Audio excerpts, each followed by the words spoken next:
Hello students, आपका ICIT online classes में बहुत बहुत स्वागत है। आज मैं आपके लिए नेक्स्ट वीडियो लेके आया हूँ, digital financial tools and application. इससे पहले मैंने इसके 3 वीडियो आपको पहले ही शेयर कर दिए हैं। अगर आपने उन वीडियोस को नहीं देखा है तो इस वीडियो के डिस्क्रिप्शन बॉक्स में उसका लिंक है, आप ज़रूर देखें। और ये हमारा चौथा पार्ट है और ये लास्ट वीडियो है हमारे digital financial tools and application का। आज हम लोग बात करेंगे कुछ ऐसे माध्यम मोड्स हैं जिनके मदद से भी हम लोग फंड ट्रांसफ़र का काम कर सकते हैं, ट्रांजैक्शन का काम कर सकते हैं, लेन देन का काम कर सकते हैं। तो उसमें एक आता है आधार इनेबल्ड पेमेंट सिस्टम।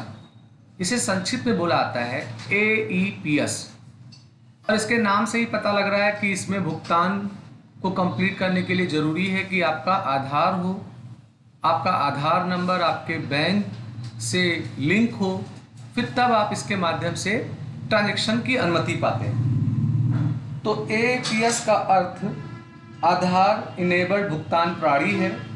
AEPS एक नई भुगतान सेवा है जो आधार का उपयोग करके बैंकों, वित्तीय संस्थानों को भारत के राष्ट्रीय भुगतान निगम द्वारा विकसित की गई है।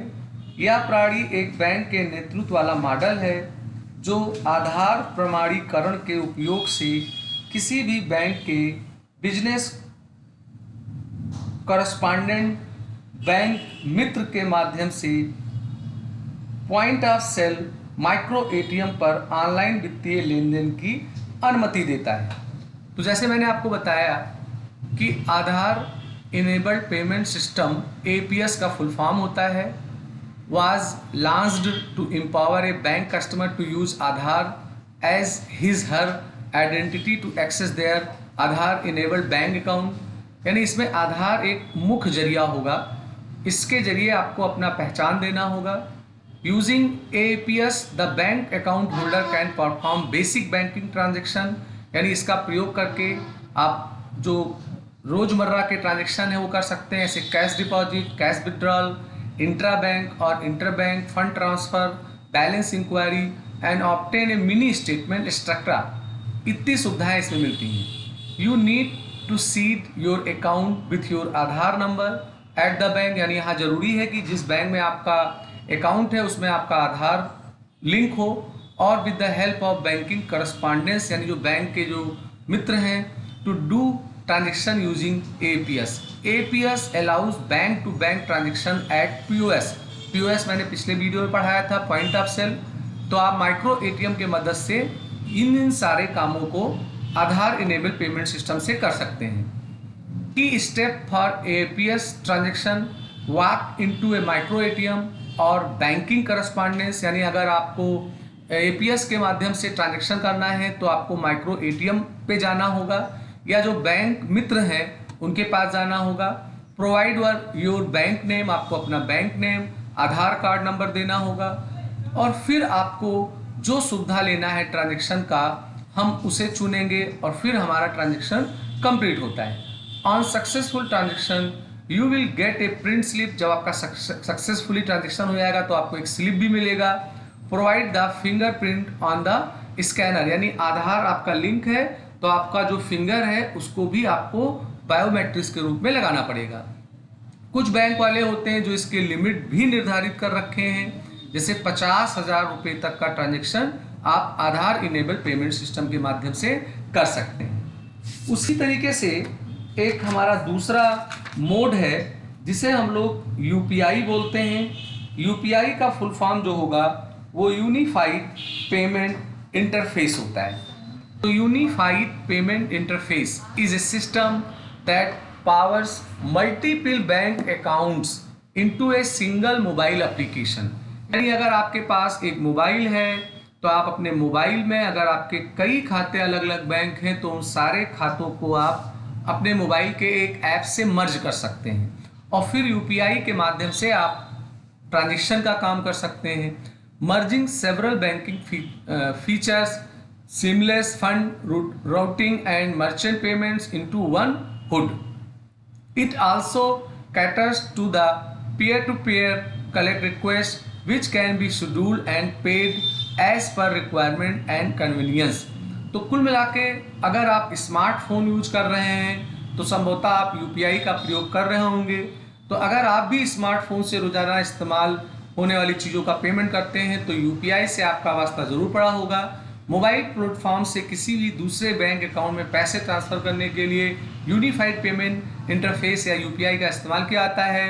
यह ऐसा कॉन्सेप्ट है जो कई बैंक अकाउंट को एक मोबाइल एप्लीकेशन के जरिए रकम ट्रांसफ़र करने की इजाज़त देता है। इसे national payment corporation of India NPCI ने विकसित किया है। इसका नियंत्रण रिजर्व बैंक और इंडियन बैंक एसोसिएशन के द्वारा होता है। क्या है यूपीआई की खास बातें? यूपीआई के माध्यम से पैसा बहुत तुरंत जाएगा, चूंकि ये आईएमपीएस इमीडिएट पेमेंट पे काम करता है तो तुरंत आपका फंड ट्रांसफर होगा। और इसमें फंड ट्रांसफर में नेफ्ट से कम समय लगता है, माने तुरंत पैसा जाएगा। डिजिटल प्लेटफॉर्म होने की वजह से किसी भी समय छुट्टियों वाले दिन का भी आप इसका इस्तेमाल कर सकते हैं। एक मोबाइल एप्लीकेशन से कई बैंकों का ट्रांजैक्शन कर सकते हैं। बैंक द्वारा दिए गए वर्चुअल पेमेंट एड्रेस का इस्तेमाल होता है। आईएफएससी कोड और मोबाइल नंबर का इस्तेमाल कर रकम को ट्रांसफ़र किया जाता है। तो इसके लिए आपने देखा होगा गूगल पे या फ़ोन पे होता है, तो हम उस ऐप को लोड करते हैं और अपने बैंक को उससे लिंक कर देते हैं। अगर एक से ज़्यादा बैंक है तो उसको भी लिंक किया जा सकता है और फिर हम उसके माध्यम से किसी को भुगतान कर सकते हैं या फंड ट्रांसफ़र का काम कर सकते हैं। फंड ट्रांसफ़र के लिए, भुगतान के लिए आप मोबाइल नंबर के माध्यम से कर सकते हैं या बैंक का आईएफएससी कोड हो तो उसके मदद से भी ये काम आप कर सकते हैं। ऐसे ही एक होता है यूएसएसडी। इसका full form unstructured supplementary service data है। आपको बता दें कि यह तकनीकी कोई नहीं है। जब से मोबाइल फ़ोन का डेवलपमेंट हुआ तभी से यूएसडी कोड का इस्तेमाल होता है। इसका फुल फॉर्म जो होगा अनस्ट्रक्चर्ड सप्लीमेंट्री सर्विस डेटा होगा। यह सर्विस किसी भी फ़ोन में चल सकती है और यह भी बिना किसी इंटरनेट के, माने अगर आपके पास बटन वाला मोबाइल है, स्मार्टफोन नहीं है तो भी यूज कर लो। इसके लिए डेटा पैक या इंटरनेट की ज़रूरत नहीं होती है। आपके पास कोई भी फ़ोन है तो इसका फ़र्क नहीं पड़ता है।